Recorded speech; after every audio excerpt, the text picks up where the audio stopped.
For Wala Chaudhry Majid, the owner of the government contractor, i.e., exposing the corruption of cores of the big company, has become a crime of the citizens. A case has been registered against the 3 petitioning citizens in the complaint of the brother of SDO Highway. The citizens were arrested from their house in the police station area of model town Kachhari. In the case, extortion was imposed 386 times.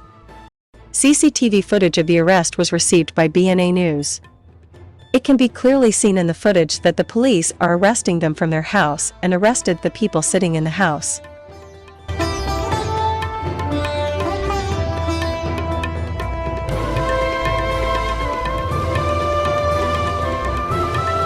The arrested citizens, including a civil servant and his 2 colleagues, were arrested without a warrant from their house.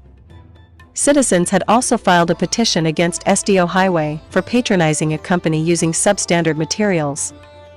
Arrested citizens are Malik Arshad, Asif police officer, and a third co-accused with them gave a statement to the media and said that the corrupt SDO Highway, Majid and company, together with the police, filed an FIR against us. While Chaudhry Majid government contractor said that Shari Ali Raza and his colleagues had applied in different departments. They were causing trouble by applying in different departments. That is why they were arrested. The local police kept them in judicial custody for 4 days without arrest. The ban was imposed today due to the fear of bailiffs. The 2-day remand was obtained by the model police station. The arrested citizens had demanded immediate notice from DPO Wari, RPO Multan.